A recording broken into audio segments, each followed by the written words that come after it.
Assalamualaikum warahmatullahi wabarakatuh. Kembali lagi di channel saya. Channel yang akan memberikan seputar informasi cryptocurrency ataupun airdrop ya. Jadi di sini saya ingin melanjutkan mengenai white paper PI network kembali. Jadi untuk video ini yaitu bab keempatnya ya. Untuk bab ketiga, kedua ataupun ke satu itu ada di kolom deskripsi, kalian bisa cek ya, agar keseluruhan dari awal sampai bab terakhir ini yaitu bab 4 ini ya, kalian tidak bingung ya mengenai penjelasannya. Jadi mengenai white paper PI network ini sangat harus benar-benar kita pahami dan kita ketahui tentunya, apalagi kita sebagai seorang pioner ya. Tentunya agar apa? Agar kita tidak ketinggalan ya, agar kita tidak ketinggalan informasi dan tidak terlalu banyak bertanya lah ya kepada para admin. Ya bukannya saya melarang untuk saling kompromi ya terkait apa yang Anda tidak pahami, namun saya memberikan kemudahan ya membuatkan seputar video ini yang bisa menambah pengertian dan pemahaman Anda ya terkait proyek PI network lah. Setidaknya bisa seperti itu ya. Dan informasi terkait white papernya ini itu ada juga pembahasan terkait KYC ya. Jadi yang sering saya dengar itu banyak sekali yang menanyakan mengenai KYC. Jadi daripada Anda ya bingung dan Anda cari tahu kemana-mana terkait KYC, mending Anda nonton video saya ya. Karena di video saya ini dari bab 1 sampai bab 4 ataupun bab akhir ini penjelasan white paper yang resmi dari core team tentunya, dan wajib untuk para pioner semua tahu ya tentunya. Oke, kita langsung saja ya menuju ke penjelasannya. Penjelasan dari sambungan bab 3 ya sebelumnya, dan ini ke bab 4-nya ya. Jadi oke, kita langsung saja ya menuju. Oke, saya lupa, maksudnya saya sebelum kita menuju ke penjelasannya, saya mohon untuk like-nya dulu dan subscribe-nya ya di channel ini. Dan jangan lupa juga aktifkan notifikasi loncengnya agar setiap saya mengupload video-video terbaru kalian adalah orang yang pertama mendapatkan notifikasinya. Jadi oke, kita menuju ke salah satu aplikasi, dan aplikasi ini akan menerjemahkan ya atau akan berbicara terkait isi dari bagian akhir bab 4 ini yang isinya yaitu white paper dari PI network itu ya. Jadi dia akan menjelaskan ya. Jadi simak baik-baik ya, jangan sampai dilewatkan karena ini sangat penting tentunya untuk kita sebagai pioner tentunya ya. Jadi oke, langsung saja ya, kita langsung saja menuju penjelasannya. Oke, langsung saja. Jadi keterangannya seperti ini ya. Langsung saja saya aktifkan. Peta jalan. Network unik dalam desain teknologi dan ekosistem kami serta pentingnya masukan komunitas kami dalam pengembangan. Keunikan ini paling baik disajikan dengan pendekatan yang bijaksana dan berulang yang memungkinkan umpan balik komunitas. Pengujian produk, fitur, dan pengalaman pengguna, dan fase yang ditentukan oleh pencapaian. Ada 3 fase utama pengembangan kami. 1. Beta, 2. Testnet, dan 3. Mainnet. Fase 1. Beta. Pada bulan Desember tahun 2018, kami meluncurkan aplikasi seluler kami secara publik di App Store iOS sebagai prototipe alpha yang menggunakan pionir awal. Pada hari Pi, tanggal 14 Maret tahun 2019, buku putih Pi asli diterbitkan, menandai peluncuran resmi jaringan Pi. Pada tahap ini, aplikasi kami memungkinkan pionir untuk menambang Pi dengan berkontribusi pada pertumbuhan dan keamanan blockchain Pi masa depan. Karena tujuan akhirnya adalah untuk meluncurkan mainnet dan membangun ekosistem di sekitar platform Pi. Aplikasi Pi yang berjalan di server Pi terpusat memungkinkan pengguna ponsel pelopor untuk menyumbangkan lingkaran keamanan mereka yang secara agregat membangun grafik kepercayaan yang dibutuhkan oleh algoritma konsensus Pi blockchain. Dan sebagai imbalannya, Pioneer menerima hadiah penambangan. Selanjutnya, fase terpusat memungkinkan jaringan tumbuh, komunitas terbentuk, dan token Pi dapat diakses dan didistribusikan secara luas. Fase ini juga memungkinkan pengulangan banyak fitur teknis dan pengalaman Pioneer dengan memanfaatkan masukan masyarakat selama proses pengembangan. Pencapaian besar berikut dibuat selama fase beta. Aplikasi seluler Pi Network terdaftar dan dapat diakses melalui iOS App Store dan Google Play Store. Jaringan Pi tumbuh dari nol menjadi lebih dari 3,5 juta perintis yang terlibat. Komunitas jaringan Pi secara aktif terlibat dengan proyek melalui interaksi layar beranda aplikasi dan aplikasi obrolan. Jaringan Pi menjangkau 233 negara dan wilayah di seluruh dunia. Fase 2. Testnet. Fase ini dimulai pada tanggal 14 Maret tahun 2020, menandai persiapan kritis lainnya untuk transisi ke blockchain terdesentralisasi. Testnet langsung dengan node terdistribusi dari seluruh dunia. Perangkat lunak node Pi Network memungkinkan komputer individu untuk mendukung menjalankan Pi testnet menggunakan koin TESPI. TESPI hanya tersedia untuk tujuan pengujian dan tidak ada hubungannya dengan saldo akun Pioneer di aplikasi Pi. Pi testnet telah mencapai lebih dari 10.000 node komunitas yang berfungsi penuh dan lebih dari 100.000 node aktif harian dalam daftar tunggu. Dan seperti yang dijelaskan di bagian selanjutnya, akan terus ada untuk tujuan pengujian di fase mainnet. Pi testnet memungkinkan pengujian konektivitas, kinerja, keamanan, dan skalabilitas blockchain, dan memungkinkan pengembang aplikasi Pi untuk mengembangkan aplikasi Pi sebelum mereka dapat menyebarkan aplikasi mereka di mainnet. Selama fase testnet, 3 strategi utama diadopsi. 1. Desentralisasi melalui testnet nodes. 2. Pertumbuhan melalui aplikasi Pi utama untuk penambangan seluler. Dan 3. Pembuatan utilitas melalui platform aplikasi Pi di browser Pi. Testnet berjalan secara paralel dengan aplikasi penambangan seluler Pi dari fase 1 dan memungkinkan node komunitas yang terdesentralisasi untuk online dan siap untuk mainnet.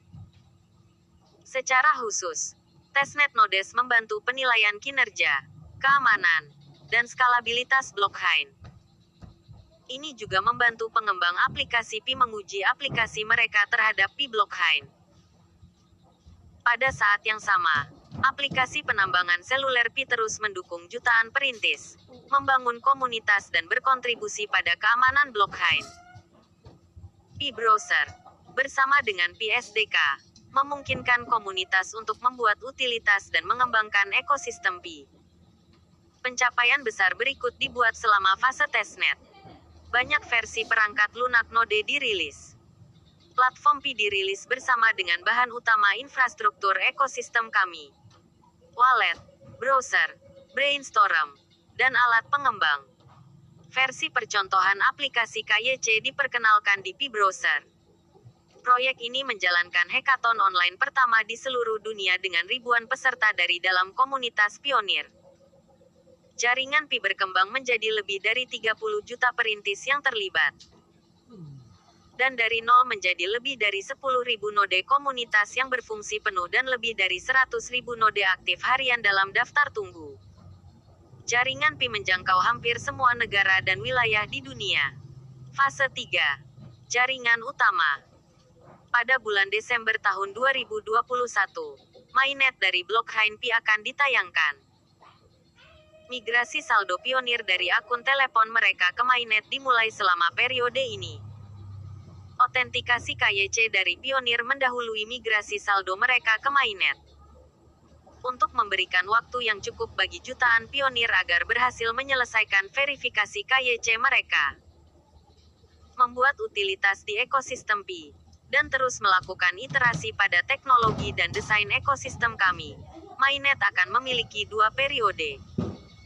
Pada awalnya, mainnet dengan firewall, yaitu jaringan tertutup. Dan kemudian, buka mainnet, yaitu jaringan terbuka. Periode jaringan tertutup. Periode ini akan dimulai pada Desember tahun 2021. Periode jaringan tertutup berarti bahwa mainnet aktif tetapi dengan firewall yang mencegah konektivitas eksternal yang tidak diinginkan. Perintis akan dapat meluangkan waktu untuk KYC dan memigrasikan pi mereka ke blockchain mainnet langsung. Saldo apapun yang dimigrasikan ke mainnet dapat digunakan berdasarkan pilihan Pionir untuk membeli barang dan layanan di aplikasi Pi, mentransfer ke Pionir lain, atau dikunci selama jangka waktu tertentu untuk tingkat penambangan yang lebih tinggi. Perintis KYC akan dapat menggunakan Pi mereka di mainnet secara bebas di lingkungan tertutup dalam jaringan Pi. Namun, periode ini tidak akan memungkinkan konektivitas antara blockchain Pi dan blockchain lainnya. Keuntungan dari pendekatan dua periode ke mainnet. Ada beberapa keuntungan memiliki periode tertutup menengah untuk meningkatkan ke mainnet yang terbuka penuh. Pendekatan ini memberikan waktu untuk jutaan perintis di seluruh dunia untuk lulus KYC. Membangun dan menerapkan lebih banyak aplikasi Pi dan memungkinkan lebih banyak utilitas dibuat dan digunakan. Mentransisikan aplikasi Pi yang digunakan di testnet ke mainnet. Dan iterasi pada modifikasi dan penyesuaian apapun pada mainnet dan ekosistem sebelum jaringan terbuka. Periode jaringan tertutup memberikan waktu bagi jutaan perintis ke KYC dan memigrasikan Pi mereka ke mainnet. Hanya sebagian kecil dari perintis yang mampu menyelesaikan KYC mereka sekitar peluncuran mainnet. Selama beberapa bulan mendatang, kami akan terus meluncurkan solusi KYC ke lebih banyak perintis dan membantu mereka menyelesaikan KYC mereka. Jika kita pindah langsung dari testnet ke jaringan terbuka, ini berarti bahwa perintis yang mampu KYC sebelum yang lain akan memiliki Pi yang tersedia untuk digunakan di luar platform Pi, sementara perintis yang masih menunggu untuk menyelesaikan KYC mereka memiliki hak istimewa ini. Kecepatan di mana pionir di seluruh dunia dapat menyelesaikan KYC mereka akan bergantung pada kecepatan di mana setiap komunitas lokal menyediakan tenaga kerja masa validator KYC serta kecepatan DM. Masing-masing perintis berpartisipasi dalam KYC. Memiliki periode jaringan tertutup memberikan waktu bagi jutaan perintis untuk menyelesaikan KYC mereka dan mentransfer Pi mereka ke mainnet. Dengan cara ini, semua perintis yang bersedia dan mampu menyelesaikan KYC mereka dalam jangka waktu yang wajar dapat menggunakan Pi mereka di luar platform Pi sekaligus. Mengingat bahwa konektivitas eksternal antara Pi blockchain dan blockchain atau sistem lain tidak diperbolehkan selama periode jaringan tertutup. Ini lebih lanjut membantu perintis fokus pada transisi ke mainnet tanpa pengaruh apapun di luar Pi blockchain. Periode ini juga akan membantu komunitas untuk fokus pada pembuatan utilitas dan bootstrap ekosistem tanpa gangguan eksternal. Konsisten dengan visi jaringan Pi untuk mengaktifkan ekosistem berbasis utilitas. Ini memungkinkan aplikasi untuk diterapkan di mainnet dan membuat utilitas untuk pionir. Aplikasi Pi akan dapat beralih dari testnet ke mainnet, ke mode produksi untuk transaksi Pi yang sebenarnya. Saat ini, perintis KYC akan dapat menggunakan Pi mereka di aplikasi Pi, meningkatkan pembuatan utilitas dan membootstrap ekosistem Pi sebelum jaringan terbuka.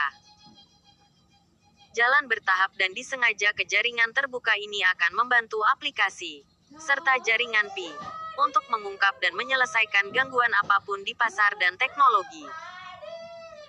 Dengan demikian, periode jaringan tertutup sejalan dengan visi Pi tentang ekosistem berbasis utilitas dan filosofi iteratifnya. Selain itu, jaringan tertutup akan memungkinkan mainnet berjalan dengan data produksi dan Pi asli, yang berbeda dari testnet. Data yang dikumpulkan selama jaringan tertutup akan membantu mengkalibrasi dan mengubah konfigurasi dan formula apapun, jika perlu, untuk memastikan jaringan terbuka yang stabil dan sukses. Verifikasi KYC dan transfer saldo mainnet. Know Your Customer Client (KYC) adalah proses verifikasi identifikasi untuk membedakan akun asli dari akun palsu.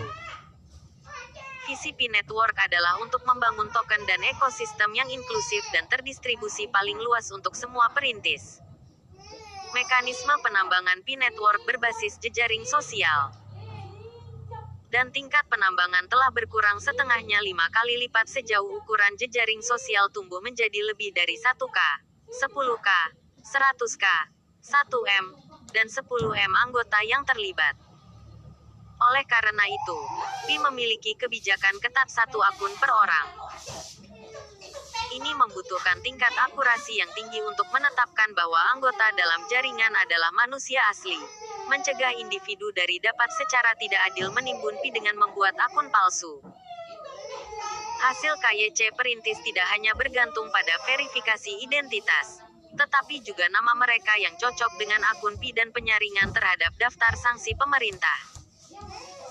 Dengan demikian, KYC membantu memastikan kemanusiaan jaringan yang sebenarnya dan kepatuhan terhadap peraturan anti pencucian uang (AML) dan anti terorisme.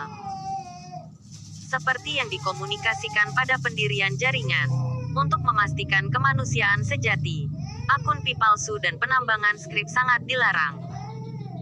Akun-akun ini akan dinonaktifkan, dan tidak akan dapat bermigrasi ke mainnet.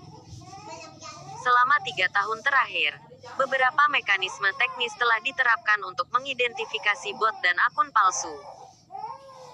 Untuk akun yang diidentifikasi sangat mungkin palsu oleh algoritma Pi, bobotnya ada pada akun ini untuk membuktikan sebaliknya. Akun palsu yang teridentifikasi ini akan dinonaktifkan atau melalui proses peninjauan dan banding yang jauh lebih ketat. Alokasi slot KYC akan diprioritaskan untuk akun-akun yang kemungkinan besar menjadi human holder sejati. Hanya akun dengan identitas terverifikasi yang akan diizinkan untuk beralih ke mainnet.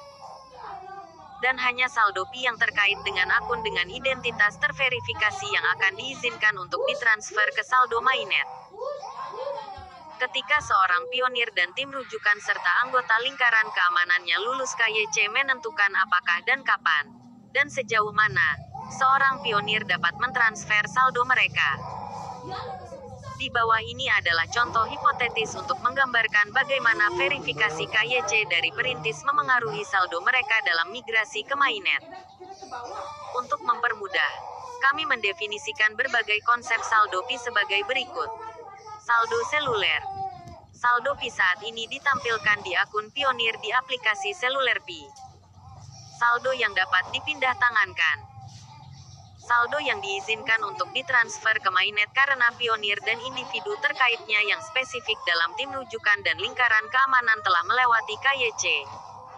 Saldo mainnet. Saldo yang telah dipindahkan dan ditransfer oleh pionir ke mainnet. Misalkan individu A adalah pemilik akun Pi yang ingin mentransfer saldo seluler mereka. Pionir A hanya akan diizinkan untuk mentransfer saldo seluler apapun ke mainnet ketika identitas mereka diverifikasi, yaitu, ketika mereka lulus KYC. Katakanlah individu ini memiliki individu B, C, D, dan E di tim rujukan mereka dan individu D, E, F, dan G di lingkaran keamanan mereka. Sejauh ini, hanya individu A, B, D, dan F yang telah menyelesaikan verifikasi KYC mereka. Dalam contoh pengaturan ini, A adalah pionir pertambangan yang telah lulus KYC. B, C, D, E berada di tim rujukan A. D, E, F, G berada di lingkaran keamanan A. A, B, D, dan F telah lulus KYC. Di sini, saldo A yang dapat dipindah tangankan adalah jumlah dari 3 komponen berikut. Pionir Rewards. Pi ditambang berdasarkan status pionir A di semua sesi penambangan. Imbalan kontributor. Kontribusi D dan F pada tingkat penambangan A sebagai kontributor di semua sesi penambangan. Hadiah ambasador. Bonus penambangan dari semua sesi penambangan ketika B dan D sebagai anggota tim rujukan menambang selama sesi yang sama dengan A yang ditambang. Karena lebih banyak anggota tim rujukan pionir A dan lingkaran keamanan, yaitu C, E, dan G lulus KYC. Lebih banyak bagian dari saldo seluler A akan menjadi saldo yang dapat dipindah tangankan, siap untuk A bermigrasi ke mainnet, dan akhirnya menjadi saldo mainnet A. Selama periode mainnet tertutup, saldo seluler apapun yang belum menjadi saldo yang dapat dipindah tangankan akan tetap berada di aplikasi penambangan seluler sampai perintis terkait dalam tim rujukan dan lingkaran keamanan lulus KYC. Dan jumlah yang sesuai dapat ditransfer ke mainnet. Dalam kasus contoh Pionir A di atas, kontribusi saldo oleh C, E, dan G akan tetap sebagai saldo seluler untuk A di aplikasi penambangan menunggu mereka melewati KYC agar saldo tersebut dapat dipindah tangankan. Jika akun terkait tersebut tidak pernah melewati KYC, saldo yang diatribusikan ke akun non-KYC ini akan kedaluarsa pada tanggal tertentu yang akan memberikan waktu yang cukup untuk seluruh jaringan ke KYC. Saldo yang tidak diklaim karena kurangnya KYC akan dibuang dengan tidak ditransfer ke mainnet sama sekali. Alih-alih membebaskannya untuk ditambang oleh perintis KYC lainnya dalam batas pasokan keseluruhan Pi yang dialokasikan untuk penambangan Pionir seperti yang dijelaskan di bagian pasokan Pi. Pembatasan di jaringan tertutup. Meskipun transaksi antara aplikasi Pi dan Pionir dan transaksi Pionir to Pionir diperbolehkan dalam jaringan Pi, jaringan tertutup akan menerapkan batasan seperti yang tercantum di bawah ini. Pembatasan ini pada tahap ini membantu menegakkan sifat jaringan yang tertutup. Tidak akan ada konektivitas antara Pi dan blockchain lain atau pertukaran kripto. Mainnet hanya dapat diakses melalui aplikasi Pi Wallet dan PDP Browser. Blockchain mainnet akan dapat diakses oleh komputer manapun di internet tetapi hanya melalui firewall untuk menegakkan aturan di atas. Hanya akan ada core team nodes di mainnet untuk memastikan bahwa firewall selalu ada. Jaringan tertutup akan mendukung kegiatan ekonomi dan pertumbuhan ekosistem Pi. Dengan demikian, transaksi Pionir to Pionir dapat dilakukan melalui Pi Wallet karena perintis KYC akan dapat menggunakan Pi Wallet untuk bertransaksi di Pi. Perintis juga dapat menggunakan aplikasi Pi in PDP Browser, yang dapat mengakses mainnet melalui Pi Apps SDK dan Pi Blockchain API. Selama periode jaringan tertutup, aplikasi di Pi Browser hanya dapat menggunakan API blockchain Pi yang diizinkan oleh firewall untuk berinteraksi dengan mainnet. Penggunaan transaksi Pionir to Pionir, Pionir to App, dan App to Pionir berikut akan diizinkan.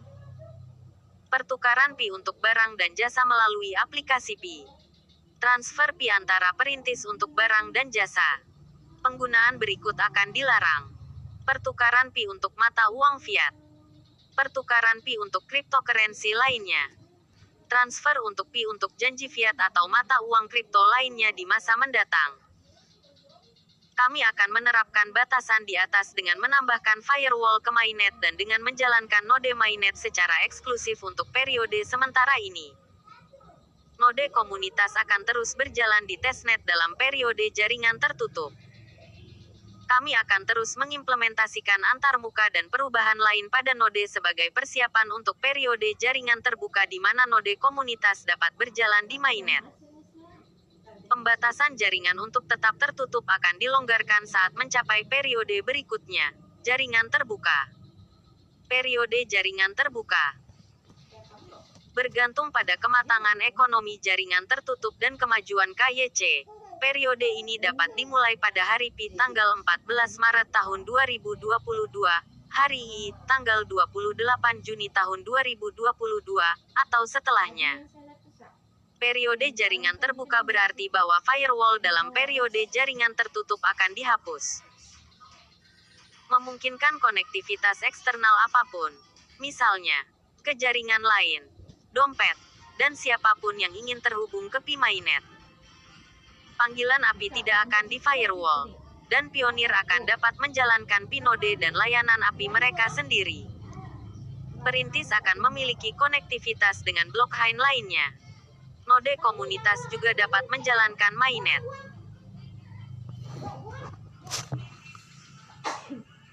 Jadi oke ya, untuk informasi terkait white papernya PI Network, ini adalah bagian akhir ya di bab 4 ini. Jadi untuk kalian yang belum tahu dari awal ya, di kolom deskripsi sudah saya sediakan link-link dari bab awal, bab kedua, bab ketiga sampai dengan bab akhir ini ya, bab 4 ya, agar lengkap abdal semuanya ya, terbaca. Kalian bisa cek aja ya, agar tentunya tidak salah paham ya mengenai informasi-informasi di white paper PI Network ya. Jadi mohon maaf jika ada kata-kata saya yang salah, dan menurut saya sekian saja ya untuk penjelasan kali ini. Dan sebelum saya akhiri, mohon support dari kalian semua untuk like dan subscribe terlebih dahulu ya. Dan jangan lupa aktifkan notifikasi loncengnya agar setiap saya mengupload video-video terbaru, kalian adalah orang yang pertama mendapatkan notifikasinya ya. Jadi oke, next time. Assalamualaikum warahmatullahi wabarakatuh.